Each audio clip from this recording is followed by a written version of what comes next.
FIFA world cup final match కేవలం రెండు జట్ల మధ్య పోరు మాత్రమే కాదు, అల్టిమేట్ ఎమోషనల్ డ్రామాకు వేదిక అయింది.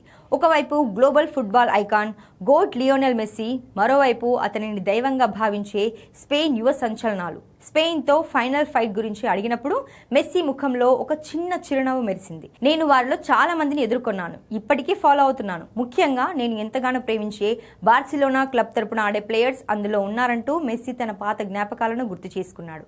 అయితే లియోనెల్ మెస్సీ కెరీర్ ప్రారంభంలోనే అతనికి తమ దేశం తరపున ఆడేలా ఆఫర్ ఇవ్వాలని స్పెయిన్ ఫుట్బాల్ ఫెడరేషన్ తీవ్రంగా ప్రయత్నించింది.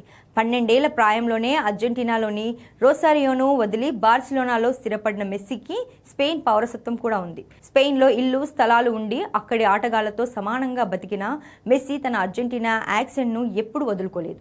నాకు స్పెయిన్ యాక్సెంట్ ఎందుకు లేదని చాలా మంది అడుగుతారు. నా మాతృదేశంతో ఉన్న గుర్తింపును కోల్పోవడం నాకు ఇష్టం లేదు. అందుకే స్పెయిన్ తరపున ఆడాలని ఇన్ఫార్మల్ కాంటాక్ట్స్ వచ్చినా నేను ఎల్లప్పుడూ అర్జెంటీనా జెర్సీనే ధరించాలని కోరుకున్నాను అని మెస్సీ స్పష్టం చేశాడు. ప్రస్తుత స్పెయిన్ జట్టులోని మెజారిటీ ఆటగాళ్లకు మెస్సీ ఒక దేవుడు. చిన్నప్పటి నుంచి అతను చూస్తూ పెరిగిన వీరికి ఇప్పుడు అదే మెస్సీని ఫైనల్లో ఢీకొట్టడంతో ఒక కల నిజమైంది. స్పెయిన్ నెక్స్ట్ జెన్ సంచలనం లామిన్ యమాల్ కేవలం 2 నెలల బాబుగా ఉన్నప్పుడు ఒక యాడ్ షూట్ కోసం మెస్సీ అతనిని ఎత్తుకున్న ఫోటోలు ఇప్పుడు సోషల్ మీడియాలో వైరల్ అవుతున్నాయి. Spain star Danny Olmo bedroom లో ఇప్పటికీ మెస్సీతో దిగిన ఫోటో వేలాడుతుంది. మికేల్ ఓయార్జబల్ ఇప్పటికీ మెస్సీ వీడియోలు చూస్తూ ఫుట్బాల్ నేర్చుకుంటానని ఓపెన్ గా చెప్తాడు.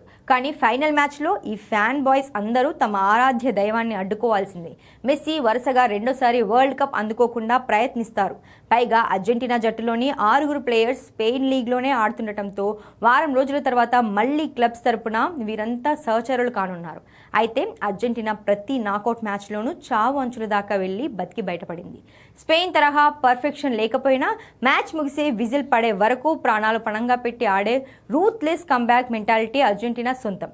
సకలోని చెప్పినట్లు మా జట్టు ప్రత్యర్థి కష్టాల్లో ఉన్నప్పుడు రక్తం వాసన పసిగట్టి వేటాడే పులి లాంటిది అని చెప్పుకొచ్చాడు.